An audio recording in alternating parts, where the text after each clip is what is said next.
นั่งเหม่ออะไรอะฮะ 빈둥거리는 남학생 꼬와 싸우는 선생 돈. ถ้าเคลี้ยงโดนเนี่ยผมบอกสมาคมผู้ปกครองนะว่ากูทำเงี้ย 어쩔 수 없이 선생은 숙제를 안 하면 학생들 모두 집에 못 간다고 하고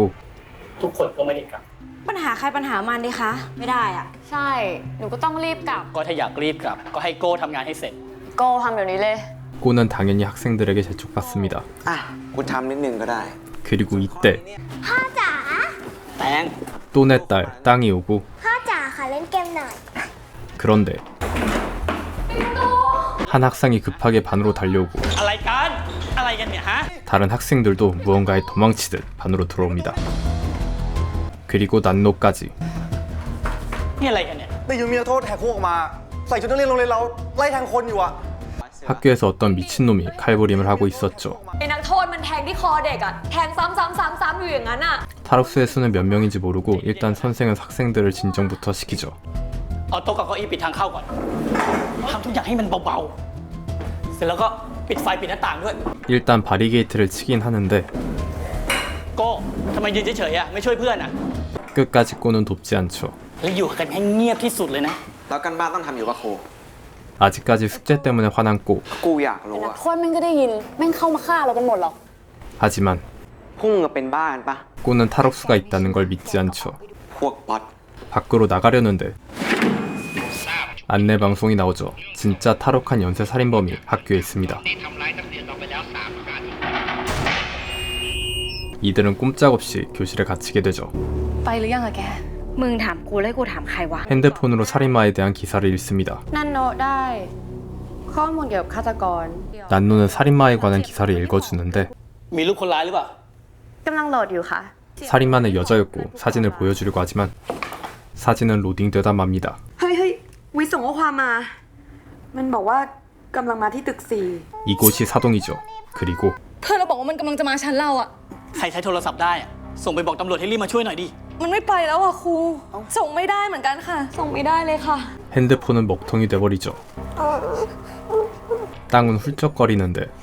เงียบดิวะ มึงอะไรต้องเงียบ ไม่ต้องมาสั่งลูกกูเลย 누군가 문 앞에서 서성거립니다.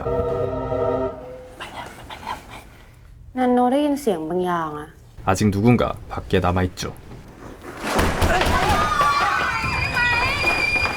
박 학생들은 도와달라고 부탁하지만 เราจะเชื่อใจได้ยังไงว่านี่เป็นนักเรียนของเรา 또는 문을 열지 못하게 하죠. แต่ถ้าเขาไม่ใช่อะมึงจะปล่อยให้เขาตายวะเป็นครูหาเลยวะ ครูเอาชีวิตลูกครูมาเสี่ยงไม่ได้ไม่ใจเปิดถ้าหน้าที่ของพ่อคือต้องปกป้องลูก ไอ้คนข้างหน้ามันก็มีพ่อเหมือนกันปะวะ 그리고 난노는 เขาตายแล้ว 이미 학생은 죽어버렸죠. ไหนฆาตกร ฆาตกรที่อะไร ถ้าปล่อยให้เด็กคนนั้นเข้ามา ฆาตกรก็ต้องตามเข้ามาด้วย 자신이 모두를 살렸다고 합리화하지만 명백하게 또는 딸 생각만 한 것이죠. โก้ เฮ้ย ขวัญเงียบได้ปะถ้าฆาตกรมันยังอยู่ข้างนอกอะมันอาจจะกลับมาอีกก็ได้นะ 갈등은 학생들끼리도 일어나죠. เป็นเพราะมึงอะเสือทำไมไม่พากูออกจากโรงเรียน ถ้ามึงฉลาดนักอะทำไมไม่พูดตั้งแต่เริ่มวิ่งอะว่าจะไปไหน พวกมึงใจเย็นได้ปะ 한편 할 게 없어서 기도하는 돈. ส่วนมนต์แล้วช่วยแล้ววะ กูจะบอกให้นะ เวลาเนี้ยพระทำได้อย่างเดียว คือพามึงกับลูกมึงไปสวรรค์ ไอ้ปากหมา 이 상황에서 가장 침착한 난노는 นันโนว่าเรามาหาอาวุธป้องกันตัวกันดีกว่าไหม 무기를 챙겨 혹시 모를 상황에 대응하기로 하는데 นันโนเจอกันไกลอะเอาไหม 그런데 산은 เราเจอฟุตเหล็กอีกอันนะโก้เอาไปดิ 전 남친 꼬를 챙겨주죠. 시간은 흘러 어두워지고 점점 지치는 상황. พ่อหนูหิว ใครมีอะไรให้ลูกครูกินไหมอะ หิวน้ำด้วย มีใครมีน้ำ ขอน้ำให้ลูกครูกินหน่อย ไม่มีครับ 또는 물이 있는 걸 눈치채고 งั้นครูขอคนตัว 하지만 진짜 없죠. เฮ้ย มึงแดกน้ำเหรอ 사실 꼬가 훔쳐 마신 것. มึงบอกเองว่าไม่มี มันไม่อยู่แล้วเหรอวะ 외부와 정보가 차단돼서 탈옥수가 나간지도 모르죠. 더 이상 버티기 힘든 상황. มึงกลับมาช่วยด้วยปะ จริงด้วย ถ้ามึงคิดว่านี่คือโอกาสเดียวอะมึงก็ลอง พวกมึงจะให้กูออกไปคนเดียวแล้วไง 다수의 학생들은 꼬한테 나가서 도움을 요청하라고 합니다. แล้วจะให้กูออกไปตายคนเดียวแล้วไงวะ 하지만 만약 숙제를 빨리 끝냈으면 꼬의 반 친구들은 정시에 나갔겠죠. ถ้าจะโทษกูอย่างเงี้ย มันเป็นเพราะมึงอะ กูเลยถึงติดอยู่ที่นี่ ถ้าจะโทษกูอย่างเงี้ยทำไมไม่โทษไอ้ครูหานี่วะที่ไม่ทำโทษพวกเราอะ 이것도 어느 정도 맞는 말입니다. 뚠이 연대 체기만 안 했으면 나머지 학생들은 갈 수 있었죠. เราไม่โทษโก้หรอก มาโหวตกัน ว่าใครสมควรออกไปที่สุด ใครอยากให้โก้ออกไป ยกมือขึ้น 대부분 학생들이 손을 듭니다. 사 빼고. ทำไมไม่ยกอะ เราว่ามันไม่ควรออกไปคนเดียว ทุกคนโหวตให้เธอออกไป 하지만 꼬는 성공적으로 나가도 도움을 요청하지 않겠다고 하고 พวกมึงเตรียมตัวตายกันได้เลย ถ้านันโนโดนอย่างโก้นันโนก็ไม่ตามใครมาช่วยทั้งนั้นนะ 그리고 학생은 오늘 전학 온 난노를 ถ้าเธอเห็นใจมัน เธอก็ออกไปกับมันดิ 꼬와 함께 보내려고 하죠. ว่าทำไมนันโนต้องหาคนมาช่วยพวกเธอ 꼬는 다른 생각을 해냅니다. ต้องเลือกใครสักคนที่น่าจะกลับมาช่วยเราได้มากที่สุดเนี่ยก็ต้องเป็นครูต่อหรือเปล่า 딸이 있는 뚠을 보내려고 합니다. 딸이 교실에 남아있으면 딸을 위해서라도 구조대를 보내겠죠. เลิกเปลี่ยนเรื่องได้ละทุกคนโหวตให้เธอออกไป เธอก็ต้องออกไป ใช่ ไป 뚠의 선동에 학생들은 꼬를 보내려고 하죠. มึงเล่นงี้เลยเหรอวะ เออ 꼬는 ได้กูไปก็ได้ 혼자 나가기로 하는데 관두죠. ศพหายไปแล้ว 문 밖에 있는 시체가 사라져버렸습니다. 그렇다면 교실 안에서 시끄럽게 떠들었으니 살인마도 당연히 이곳에 사람들이 있는 걸 알겠죠. กูไม่ไป มึงไม่ไปแล้วมึงจะทำยังไง ถ้าเสียงมันเงียบสัก15 นาทีอะกูออกก็ได้ 15분이 지난 뒤 ใครก็ได้เปิดประตูให้กูหน่อย เปิดดิ จะให้กูออกไปปะ 깨우는 문을 열어주는데 꼬는 통수를 쳐버리죠. มึงรีบออกไปเลยแก้ว อย่าฆาตกรเข้ามาหรอก มึงอย่าออกไปปะ 하지만 아무도 꼬에게 뭐라고 하지 못합니다. มีคนโทรเข้ามาได้ด้วยเหรอ 나간 깨우에게 영통이 오고 มันมืดมากเลยว่ะ แล้วมันก็เงียบมากด้วยอ่ะ เหมือนไม่มีใครอยู่ในโรงเรียนเลยอ่ะ 정문으로 나가려는 깨우. 하지만 또 전화는 먹통이 됩니다. ไม่ติดแล้วอะเนี่ยเอาไงดีวะเนี่ย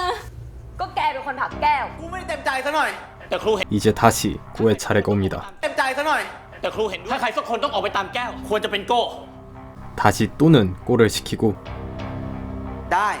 이번에는 진짜 혼자 나갑니다. แต่เราจะแน่ใจได้ไงอะว่าโก้มันจะออกไปช่วยแก้วจริงๆอะโก้ไม่ได้เป็นคนแย่ขนาดนั้นหรอก ยังไงเขาต้องไปช่วยแก้วแน่ 사는 아직도 꼬를 믿고 ๆ ถ้าเธอไม่เชื่อว่าเขาจะไปช่วยแก้วจริงๆอะเธอก็ลองโทรหาเขาดูดิ ตัดสาย 하지만 사의 전화는 받죠. โก้เป็นไงบ้าง เรามาหาตรงนี้แก้น่าจะอยู่แล้ว เอางี้นะโก้ไหนๆโก้ก็ออกไปแล้วอะโก้ไปตามคนมาช่วยพวกเราได้ไหม งั้นถือว่าเราขอละกัน 전 여친 사를 구하기 위해 도움 요청을 한다고 약속한 꼬. 그런데 수혜는 화장실을 간다고 하고 혼자 밖으로 나가버리죠. มองหน้าคุณทำไม มีอะไรก็พูดมาตรง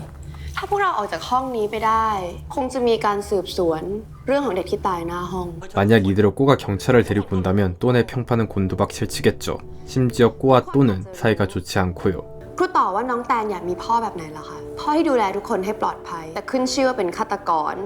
หรือพ่อที่เป็นฮีโร่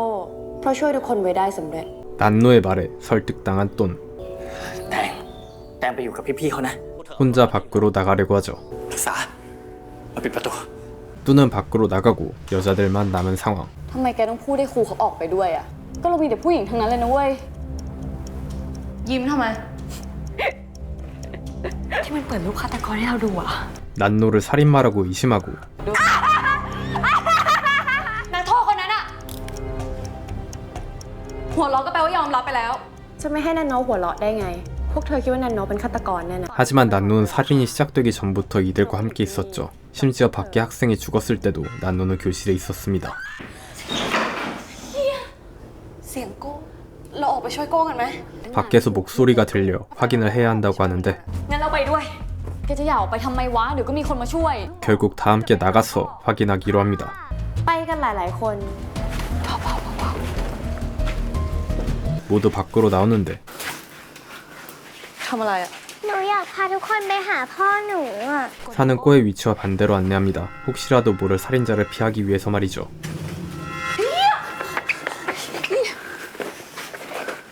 เป็นไรวะสาแม่งไม่ได้พาเราไปที่ปลอดภัยวะแม่งพาเราไปหาไอ้โก้ อะไรนะ ไม่จริงจริง 하지만 사는 사실 좋아하는 꼬의 위치로 가고 있었죠. แต่ก็ได้ตายห่ากันหมดหรอกมึงไปคนเดียวเลย 사는 혼자 가는데 ไอ้สาข้างหลัง 꼬는 꼬가 강제로 밀어보낸 깨우였죠. เกิดอะไรขึ้น ช่วยด้วย 그녀는 도움을 요청하고 โก้ทำไม ไอ้โก้อะ 꼬는 죽어버렸죠. 비명소리를 듣고 뚱과 수엔이 오는데 เกิดอะไรขึ้น โก้โดนนักโทษฆ่าตายแล้ว 그런데 이때 들리는 TV 방송. 아까 전 탈옥수는 도망치다가 건물에 떨어져 죽었던 것, 그리고 เท่ากับว่านักเรียน3คนที่โดนทำร้ายใครได้รับบาดเจ็บแล้วถูกไหมคะ 학교에 있는 학생은 아무도 죽지 않았습니다. เฮ้ย เธอยังไม่ตายเหรอ ฉันเป็นหอบอะ 여학생은 단순히 천식 발작으로 기절했던 것이었죠. แล้วถ้าอย่างนั้นใครกันหน้าที่เป็นคนฆ่าโก้ 수엔이 질투 때문에 죽였거나 빡친 선생 뚠이 죽였거나 자신을 밖으로 밀어 화가 난 깨우가 죽였겠죠. ยังไงก็อย่าลืมคิดล่ะ ว่าจะทำยังไงกับศพโก้ไปกันเถอะค่ะน้องแตงไปหามือถือเมื่อคืนพี่ดวงพี่นันโนเห็นมือถือมันหล่นลงไปในซอกต้องใช้มือเด็กถึงจะหยิบได้ 난노는 땅을 데리고 핸드폰을 꺼내려 가는데 น้องแตงหยิบให้หน่อยสิคะมือถือเครื่องสำคัญน่ะ มันสำคัญยังไงเหรอคะ 난노가 핸드폰을 꺼내려는 이유는 มันเป็นมือถือที่บันทึกเหตุการณ์ทุกอย่างที่เกิดขึ้นในห้อง มันจะเป็นหลักฐานสำคัญที่ใช้สอบสวนเรื่องการตายของโก้รวมถึงคนที่ปล่อยให้คนอื่นตาย 땅은 핸드폰을 เป็นไง 꺼내지 않습니다. ไม่ได้ค่ะพี่นาโนหนูหยิบไม่ถึง เชื่อไม่ทิ้งแถวเลยนะคะ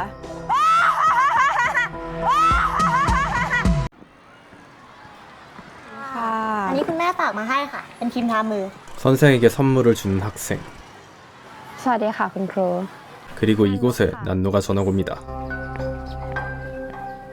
특이하게 이 학교에서는 가장 인기 많은 선생님을 뽑는 제도를 하고 있습니다. 학생들의 투표로 결정되죠. สำหรับคุณครูที่ได้รับรางวัลคุณครูดีเด่นในปีนี้มีสิ่งที่พิเศษขึ้นมา 수업과 관련 없는 질문을 하는 학생. ค่าอาสาที่เชียงรายเป็นไงครับ สนุกดี อากาศดีมากเลยแหละ 삐임 선생은 아주 친절하게 대답해주고 진도는 거의 나가지 않습니다. 그리고 대부분 학생들은 딴짓을 하죠. 잡담만 하고 수업은 끝납니다. เปิดหนังสือไปหน้า 39 แล้วดูข้อ 바로 다음 시간 아움이 오는데 ค่าอาสาที่เชียงรายเป็นไงบ้างครับ สนุกไหม 1นั่นไม่เกี่ยวกับเรื่องที่เราเรียน 바로 컷해버리죠. ฟิสิกส์ไม่เรียนทำไมวะ ครูคิดว่าเธอกำลังดูถูกวิชาฟิสิกส์อยู่นะ เตาปฏิกรณ์ของฟุกุชิมะหรือเชอร์โนบิล 참 선생 같아 보이지만 아움의 평가는 최하위죠. เพราะคุณเป็นคนหัวแข็งแบบนี้ไง แต่ดิฉันคิดว่าเรากำลังเดินมาผิดทางนะคะผอ 하지만 교장은 아움의 의견을 받아들이지 않습니다. ผมเข้าใจนะแต่โลกมันเปลี่ยนไปมากแล้วนะ 그리고 아움에게는 다른 문제도 있었죠. แล้วสามีคุณ ว่าเขาไม่มีอะไรเกี่ยวข้องกับดิฉันอีก พวกเราสองแม่ลูกสบายดีค่ะ 이혼했던 아움. 그와 이혼한 이유는 ผมก็เสียใจเหมือนกันนะครับ เรื่องพี่เจตสามีครูไม่น่าตัดอนาคตตัวเองไปทำนักศึกษาท้องเลย บอกครูแมนว่ามันเป็นเรื่องส่วนตัวของดิฉันค่ะ 주변 시선과 전 남편 때문인지 아움의 신경은 갈수록 날카로워지죠.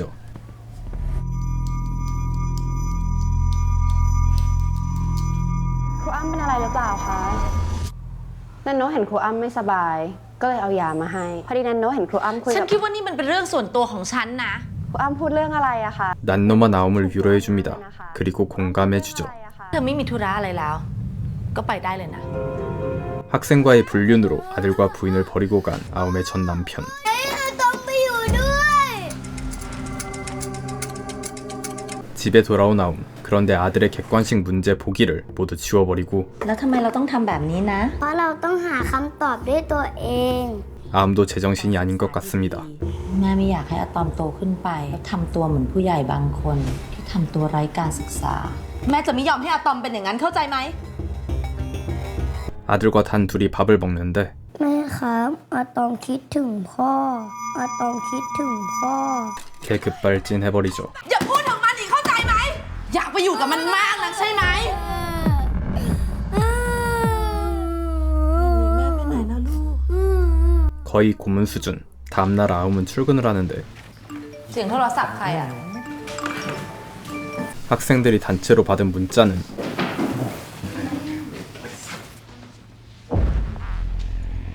아움의 전 남편에 관한 기사였죠. 다시 멘붕에 빠지고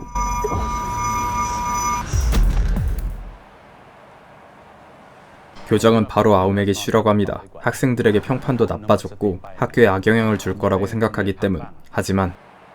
ไม่ค่ะ ดิฉันจะไม่หยุดสอน เพราะความผิดที่ดิฉันไม่ได้ทำ 교육열 때문인지 아니면 집착 때문인지 모르겠습니다. คือถ้าดิฉันได้เป็นรองผอเนี่ย โรงเรียนของเราอาจจะไม่เหมาะกับวิธีการที่มันสุดโต่ง 심지어 아움은 자신이 원했던 교감 승진 자리도 인기 많은 다른 선생에게 뺏기게 되죠. ผมไม่อยากรบกวนคุณแล้ว 혼자 있는 아움에게 다시 찾아간 난노. ครูอ้ำเป็นอะไรหรือเปล่าคะ ครูมีงานต้องท 하지만 난노는 아움의 마음을 알아준다고 하는데 ครูอ้ำได้เป็นรองผอ โรงเรียนนี้จะต้องดียิ่งขึ้นไปอีกแน่ๆเลยค่ะ ไม่มีอะไรแล้ว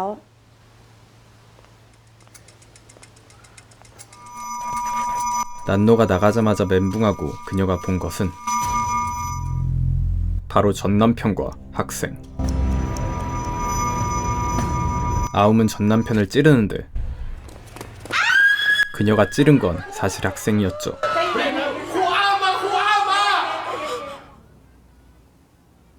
ก็พ่อชินน่ะเขาเป็นสปอนเซอร์รายใหญ่ของโรงเรียนเรานะ 교장이 학부모를 잘 설득해서 고소는 당하지 않았지만 일을 하기는 어려워 보입니다.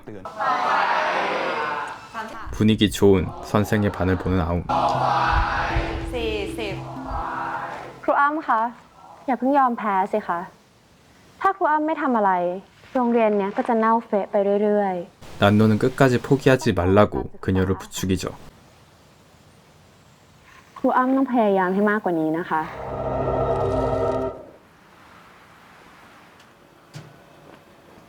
좋은 선생이 되겠다는 아움의 꿈은 산산이 부서집니다.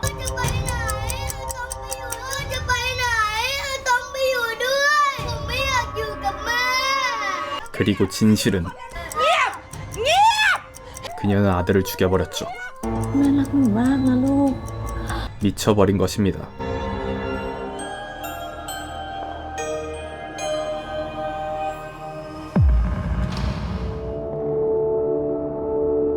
아움은 학교에 도착하고 คุณมาทำอะไรที่นี่ 총을 난사해버리죠.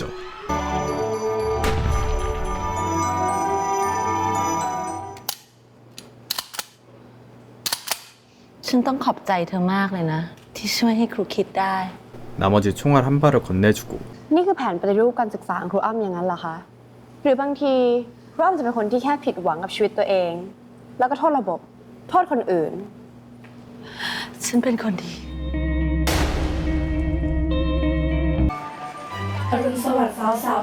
학생들의 아름다움으로 순위를 매기는 학교에 전학 온 난노. นันโนะนะคะ หญิง10จ้าค่ะครู เธอเป็นหัวหน้าห้อง เธอต้องดูแลเพื่อนด้วยนะ 잉은 전학 온 난노를 도와주기로 하는데 นี่หน้าเธอไปโดนอะไรมาเหรอ อ๋อ ใบไม้บาดอะไม่เป็นไรหรอก 난노가 이뻐 경기하는 잉. อาคารเลิศฟ้า พวกเราเรียกว่าตึกท็อป 10 이 학교에서는 특이하게 외모 10위안에 드는 학생들은 탑10 하월을 이용하게 해줬고 ถ้าเกิดอะไรขึ้นกับใบหน้า ก็จะมีการอัปเดตแบบ real time มีแอปพลิเคชัน เอาไว้เช็คอันดับกันได้ตลอด แล้วหญิงอยู่อันดับที่เท่าไหร่อะ 잉은 탑10이죠. ทุกคนถึงเรียกหญิงว่าองค์หญิง10 นายโนอยากลองเข้าไปไหม 잉은 특별히 탑10 권한으로 난노를 탑10 타워에 초대해줍니다. เป็นไง สวยไหม สวัสดีค่ะนักเรียนทุกท่าน ขอให้มีความพยายามที่จะเพื่อที่จะได้เป็นดาวจรัสแสงอันภาคภูมิดวงอย่าลืมนะคะว่า ความงามและคุณค่าแห่งความ ไปกินข้าวกัน 아주 비싼 밥을 먹는 난노와 잉. 난노는 초콜릿을 먹는데 ช็อกโกแลตมันมี trans fat นะ 난노는 한 입 권하고 ลองคำหนึ่งก็ได้ 잉이 초콜릿을 먹을 때 촌프가 탑10 타워에 들어옵니다. วันนี้เธอมากับใครเหรอ 몰래 들어왔죠. อยากกินเหรอ ฉันให้ 자신의 먹을 것을 나눠주는데 เข้ามาที่นี่ไม่ได้นะคะ 바로 끌려가 버립니다. น่าสงสารชมพู่จังเลยนะ หน้าแบนจมูกบี้แบบนั้น 동정하면서 은근히 춘뿌를 까내리죠. คงไม่มีทางได้มาใช้ชีวิตที่นี่หรอก น่าจะมาแล้วนะ เดี๋ยวหญิงจะพานายโนไปเจอดาวจรัสแสงตัวจริง 이 학교에서 가장 이쁜 탑1은 까데. หญิงไม่อยากเป็นที่หนึ่งของดาวจรัสแสงบ้างหรอ นันโนว่าหญิงก็สวยไม่แพ้เกดเลยนะ จะบ้าเหรอ 말로는 아니라고 하지만 잉도 탑1이 되기를 간절히 원하고 있습니다. ความจริง เธอก็สวยเหมือนกันนะเนี่ยทำไมเธอไม่ลองเช็คอันดับตัวเองดูบ้างล่ะ 놀랍게도 난노의 순위는 11위. เอง 잉은 불안함을 느끼죠. 자신을 제치면 더 이상 탑10 타워를 이용하지 못하기 때문 다음날 코에 여드름이 생겼고 ลดลงมาอยู่ที่อันดับ 11 ค่ะ 바로 반영돼서 순위가 떨어지고 맙니다. ดีใจด้วยนะแนนโนหญิงอะลังอันดับ 10 มานานแล้ว ไม่ยอมขึ้นไปไหนสักที 난노는 오히려 잉을 위로해주죠. มันก็แค่ชั่วคราวแหละ 자신의 인기는 일시적이라고 해줍니다. 그런데 여드름 난 이유는 ช่วงนี้ฉันต้องไปกินของหวานมาแน่ๆเลย 난노가 준 초콜릿 때문. 일단 표정 관리를 하고 광고 탑10 타워에 가는데 ชื่อของเธอไม่อยู่ในอันดับท็อป 10 ไม่ทราบว่ามากับใคร มากับแนนโนเองค่ะ 입국컷 당할 뻔한 잉을 난노는 보내주려고 하지만 หญิงออกไปกินข้างนอกดีกว่า แล้วพรุ่งเนี้ยมาทานกับแนนโนที่นี่นะ 호의를 거절하고 잉은 일반동으로 가죠. ordinary people 이곳의 시설은 열악 그 자체. 심지어 꿈까지 꾸죠.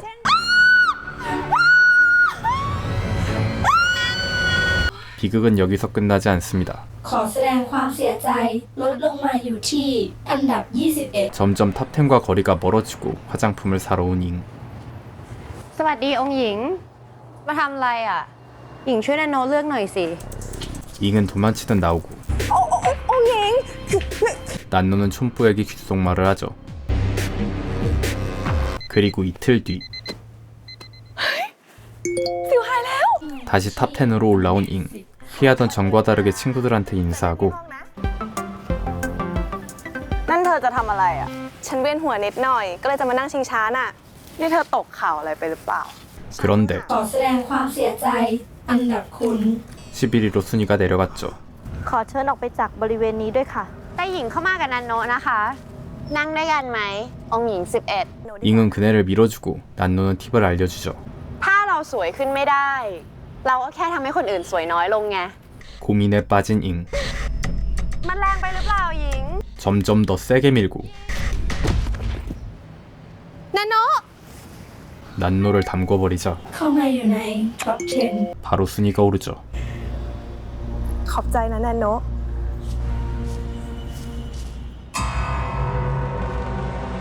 한편 나머지 탑 순위의 여자들은 잉이 없다고 생각하고 뒷담을 하는데 잉은 팩을 하고 뒤에서 전부 듣고 있습니다. แต่จะว่าไปก็สงสารหญิงเหมือนกันนะเกดอยู่อันดับที่ 10 มาตั้ง 5 ปีแล้วอะ แต่อย่าไปว่าเขาเลยแก ต้องแก้ที่แม่ 패드립까지 개빡돈 잉. แม่มึงสิ 한 명 한 명 제끼기로 결심하죠.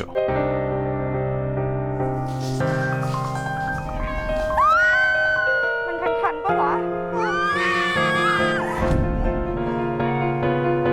자신보다 높은 순위에 있는 여학생들을 전부 못생기게 해서 순위를 2위까지 높이는 데 성공합니다. ทำอะไรอะ แนนโน ตกใจหมดเลย ใกล้การประกาศผลดาวจรัสแสงแล้วนี่ ยังไงหญิงก็ต้องระวังตัวไว้บ้าง 1위까지 제껴버린 잉. 올해 1위 샤이닝스타 발표할 때가 와서 탑10 타워에 가는데 난노밖에 없습니다. เธอเข้ามาที่นี่ได้ยังไง มาตรฐานความงามของโรงเรียนอะมันตกลงไปมาก ขนาดแนนโนหน้าแบบเนี้ยยังกลับมาได้ที่ 3 เลย นี่มันเกิดอะไรขึ้นน่ะ 잉은 모르는 척하지만 이미 그녀가 한 짓을 모두 알고 있는 난노. นี่เธอจะมาแย่งที่ 1 กับฉันเหรอแนนโน มันไม่สำคัญสำหรับแนนโนหรอกนะ ไอ้รางวัลดาวจรัสแสงอะไรเนี่ย แต่ว่ามันสำคัญสำหรับคนแบบพวกเธอ 학교에는 아직 한 사람이 더 남아있죠. 바로 전 1위. แกแน่ใจเหรอ ความสวย มันไม่คงทนหรอกนะเกด ที่ 10 อย่างแกเหรอ 두 사람은 싸우기 시작하고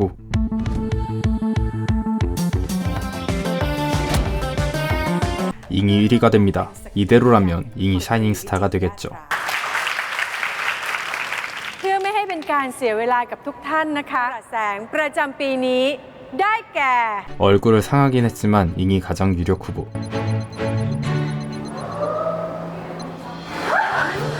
순위에도 없는 전혀 모르는 여학생이 1위를 차지합니다. ตำแหน่งดาวจรัสแสงประจำปีนี้ 1위는 바로 춘뿌. 성형을 해버렸죠.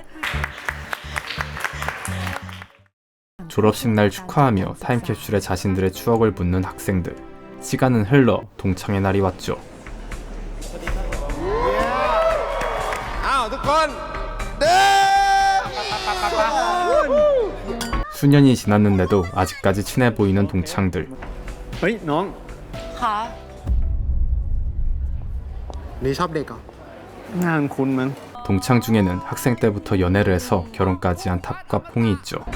นี่เป็นยังไง ดูด้วยเราเนี่ยได้สละอาชีพ AE มาดูแลกัปตันทัพตลอด 24 ชั่วโมง อิจฉาน้ำตาไหลเลย พอเราหดแทงหกครับ ช้ากันอีกเลยไม่ทัน 그런데 이상한 건 동창 수가 30명인지 31명인지 헷갈린다는 것이죠. ชื่ออะไรจ๊ะ พี่ก็ลองคิดดูดีๆสิคะ 뭔가 낯이 익습니다. ตอนนี้เรากำลังอยู่ในจุดที่เราฝัง 이상한 느낌은 뒤로 한 채 과거 묻었던 타임캡슐을 가져와서 열어보기로 하는데 กุญแจดอกนี้ กูใช้เวลาเก็บอย่างดีแม่งมีสนิม 녹슬어서 직접 부수기로 하죠. ต้องขอบคุณทุกคนมากเลยนะฮะ ที่ทำให้เราได้ยืนจุดนี้ด้วยกัน 순조로운 것 같습니다. นี่ไม่บอกก็รู้ว่าเป็นของใครเชิญทับกับฟองขึ้นมาอ่านจดหมายรักให้พวกเราฟัง 탑과 퐁은 연애 편지를 읽으려고 하는데 เหมือนจะคอแห้งนะ น้องๆ ขอเครื่องดื่ม 난노가 주는 술을 마시고 คุณนะคะ สัญญาว่าจะไม่ทิ้งฟองไปไหน 로맨틱해 보이지만 둘이 동창회에 오는 길에는 เรากลับบ้านก่อนก็ได้นะ เราไม่อยากให้เพื่อนๆเจอในสภาพแบบนี้ 겉으로 잘 보이려고 동창회에 참석하는 것. ฟองเป็นผู้หญิงอะฟองมีเซนส์อะไรบางอย่าง ถ้าไปทำอะไรเหรอ ทับก็อยากให้จับได้คาหนังคาเขาก็แล้วกัน 심지어 퐁은 약을 먹고 있었죠. 친구 앞에서 좋은 척하는 것입니다. 다음으로 타임캡슐에 발견된 핸드폰. อันนี้ของใครครับ ใครยังไม่ได้บ้าง ใครของใครยังมีใครไม่ได้อีกไหม 하지만 주인은 찾을 수 없었죠. พวกเราแม่งมี 31 คนไม่ใช่ 30 คนเว้ย 다시 학생은 31명이었다고 하는데 มี 31 คนจริงๆเชื่อแต่คิดยังไงก็คิดไม่ออกว่าใคร แนนที่เข้ามาตอนม .4 อ่ะ แล้วก็อยู่กับเราไม่ถึงเทอมอ่ะ ก็นาโนโรคจิตไง 바로 전학온 사이코가 31번째 학생인 난노였습니다. สวัสดีค่ะ 난노는 학기 중간에 들어와서 친구가 별로 없었죠. 남자친구 하루 종일 통화만 했기 때문에 쉽게 학생들은 접근하기 어려워했습니다. 그녀에게 말을 걸어준 건 นาโนวันนี้ไปกินไอติมด้วยกันไหม 퐁이었죠. 하지만 คงไม่ได้อ่ะนันโนมีนัดแล้ว คราวหน้าก็ได้ วัดคราวหน้าพาแฟนมาด้วยก็ได้นะ จ้ะ งั้นเดี๋ยวขอตัวกันนะ 난노의 남자친구는 보지 못하죠. 발렌타인데이가 다가오고 퐁은 남자친구 탑에게 선물을 받는데 เฮ้ยปี้วาเลนไทน์จากอิจฉาแกอยากได้บ้าง 그런데 โอ้โห 난노는 남자친구에게 훨씬 더 큰 꽃다발을 받죠. 하지만 이번에도 직접 오진 않습니다. เขาแค่ไม่ค่อยมีเวลา ไว้ว่างๆนาโนพามาเจอเพื่อนๆบ้างสิ นันโนจะลองดูแล้วกันนะ เพราะว่ากุหลาบสวยจังเลยเนาะ 심지어 난노는 เฮ้ย เอาไปดิ 퐁에게 장미를 주죠. 하지만 이후에도 난노의 남자친구는 볼 수 없었고 พี่แทนมาไม่ได้อีกแล้วเหรอ นันโนขอตัวไปห้องน้ำก่อนนะ คนอะไรมันจะผิดนัดกันถึงชาติขนาดนี้ 모두 난노의 남자친구 딴을 수상하게 여기고 난노가 화장실을 간 사이 그녀 핸드폰을 훔쳐보는데 ไม่เห็นมีอะไรเลยอ่ะ 연락처에는 딴이 없었죠. โทรออกก็ไม่มี ไปกินไอติมกันไหม ถึงพี่แทนจะไม่ว่าง แต่นันโนว่างนะ เอ้า พี่แทน 난노가 미쳤다는 소문이 퍼지게 됩니다.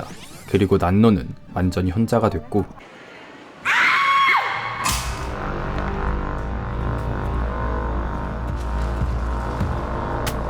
학생들은 난노를 괴롭히기 시작했죠.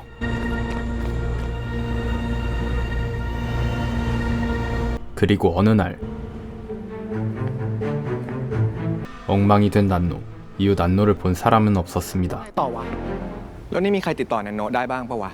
ไม่รู้จะเป็นยังไงบ้างเนาะ 한번 핸드폰을 확인해 보려고 하는데 เฮ้ย 역시 내구성의 노키아. 아직도 작동됩니다. 동시에 전화가 걸려오고 สวัสดีทุกคน ยังจำกันได้หรือเปล่า นันโนเองนันโนไง 소름 끼치는 난노의 영상. แนนโน จำนันโนได้แล้วเหรอ 난노는 태연하게 คิดถึงกันใช่ไหมล่ะ 인사합니다. ใช่แนนโนจริง ๆ ใช่ไหม 그리고 그녀는 반 친구들의 비밀을 모두 알고 있죠. ทุกคนรู้หรือเปล่า นอกจากเม้งจะเป็นตากล้องแล้วเนี่ยเขายังเป็นดาราอีกด้วยนะ 맹의 비밀은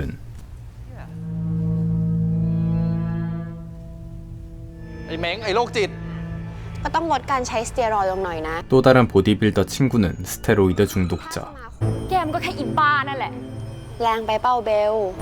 난노에게 따지는 벨은 가짜 화장품을 팔아서 고소당해 사업을 접었죠. อีนี่มันโรคจิต แย่งมือถือมันมาก็หมดเรื่อง 핸드폰을 뺏으려고 하는데 ถ้าทุกคนรู้ความลับของกันและกัน และไม่มีใครพูดอะไรออกไป 이미 비밀이 발설된 사람들은 지금 멈춘다면 나머지가 자신들의 비밀을 폭로하게 된다 생각하고 서로의 비밀을 공유해 입을 다물자고 하죠. นิสัยชอบความรุนแรงเนี่ยเป็นตั้งแต่เด็กจนโตเลยนะ ไม่น่าล่ะเมียถึงจะฟ้องหย่า 역시 난노도 폭로를 멈출 생각이 없습니다. ฉันจะย้ายออกไปอยู่กับแม่และฉันก็จะเอาลูกไปด้วยโอ้ไม่อยากหยุดพูดเรื่องนี้ได้แล้วนะ ฟองเป็นโรคซึมเศร้านี่นา แล้ววันนี้กินยาแล้วหรือยังจ๊ะ 퐁의 우울증은 훨씬 심각했죠. โชว์ให้เห็นแขนซ้ายสวย 손목을 보려고 하지만 탑이 막아섰는데 ๆ โรแมนติกจังเลย ใช่ไหมคะพี่แทน 퐁의 남자친구 탑이 바로 학생 때 난노와 연락하던 딴이었습니다. 꽃다발을 준 것도 그였죠. เงียบทำไมล่ะคะ พี่แทนไม่อยากคุยกับนันโนแล้วเหรอ 진실은 학생 때로 돌아갑니다. พี่แทนมาไม่ได้อีกแล้วเหรอ 난노가 화장실 갔을 때 핸드폰을 훔쳐본 퐁. 퐁은 전화번호부에 있는 딴에게 전화를 거는데 ได้อะอยู่กับเพื่อนวิทย์มันน่ะ 딴은 전화를 받았었고 แค่นี้ฟองก็เริ่มสงสัยทับแล้วอ่ะ 퐁은 난노의 남친 딴이 바로 자신의 남친 탑이라는 걸 알았었죠. ก็ฟังอยู่พร้อมๆกัน ถ้าไม่ใช่แล้วจะเป็นเสียงหมาที่ไหน แกเงียบสักทีได้ไหมวะ 퐁은 탑과의 이별이 아니라 ฉันจะทำให้มันยิ่งกว่าตาย 난노를 괴롭히기로 맘먹습니다. ก็ไปปล่อยข่าว ว่านันโนคุยกับความว่างเปล่า คิดว่านันโนไม่รู้เหรอ เรื่องของเรามันก็จบไปตั้งนานแล้วอ่ะเธอจะต้องการอะไรอีก 학교에 소문이 퍼지자 탑은 연락을 끊었지만 จนกระทั่งวันหนึ่ง 다시 문자가 옵니다. 하지만 약속 장소에는 아무도 없었고 퐁이 탑의 핸드폰으로 문자를 보낸 것이었죠.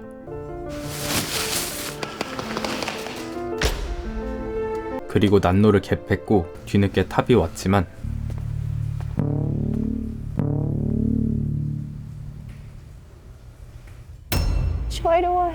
하지만 탑은 도망치죠. ทำไมอะฟองทำไมต้องทำรุนแรงขนาดนี้ด้วยฮะเขาตายขึ้นมาจะทำยังไงทับทนต่อไปไม่ไหวแล้วฟอง 퐁의 극단적인 방법 때문에 헤어지자고 하는데 ครับ ฟอง 퐁은 칼로 자해를 해버리죠. อย่าทิ้งฟองนะ 그 후 퐁은 계속 자해를 해서 탑과 연애를 이어갔고 แต่ที่ฟองได้อยู่กับพี่แทนมาจนถึงทุกวันนี้เนี่ย มันก็เป็นเพราะว่านันโนอยากจะให้เป็น 탑은 죄책감을 느끼기 싫어 퐁과 결혼까지 했지만 เหมือนกับที่พี่บอกพราวไง 탑은 또 바람을 피고 있었죠. แล้วพราวก็เป็นแอร์ ก็เป็นนักบิน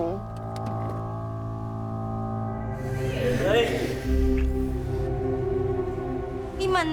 จัดฉากกันชัด 바로 개판이 돼버리고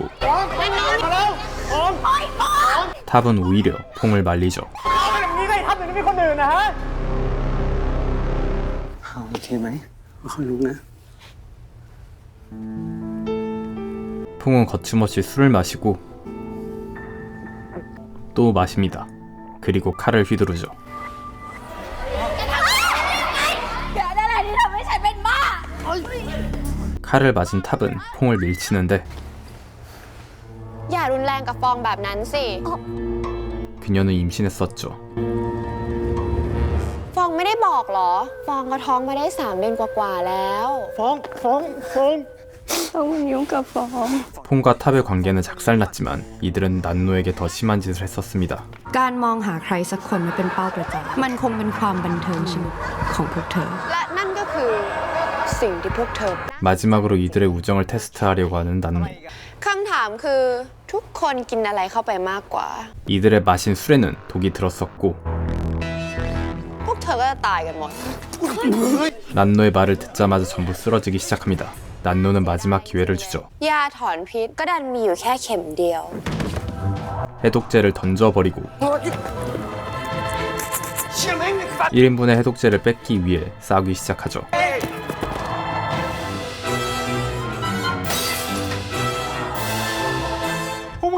ยังไงดีวะ 하지만 개무시하고 해독제를 얻기 위해 서로 죽이기 시작합니다. เมื่อเราต้องไป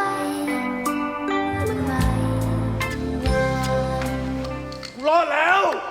해독제를 얻은 차이. 하지만 바로 담궈버리죠. ทุกคนยาคนพิษอยู่ในเลือดมัน 모두 차이를 담그고 그의 피를 먹으려고 합니다. วิธีนี้มันได้ผลเหรอวะ กูไม่แน่ใจอ่ะ แต่ก็ต้องลองวะ 모두 차이의 피를 먹는데 ขอโทษจริงๆทุกคน 사실 นันโนะไม่ได้วางยาใครซะหน่อย 독을 탄 건 거짓말이었죠. อีแนโนะมึงทำงี้ทำไมวะ 이제 난노를 담궈버리려고 하는데 ได้ข่าวไว้ที่ทำร้ายกัน พวกเธอทำกันเองทั้งนั้นเลยนะนันโนะยังไม่ได้ทำอะไรเลย 과거와 비슷하게 이번에 난노를 죽이려고 하죠. 한 명 한 명 쓰러지기 시작합니다.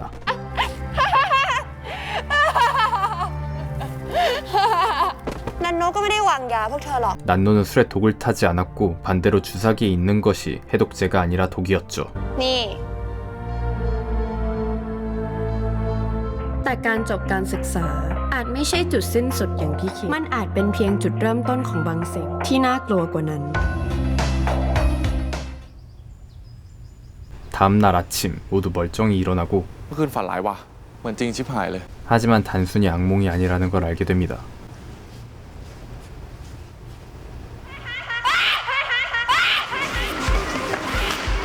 다시 동창회를 하지 않겠죠. คราวหน้านันโนะอาจจะย้ายไปเป็นเด็กใหม่โรงเรียนคุณก็ได้ เตรียมตัวให้ดี แล้วเจอกัน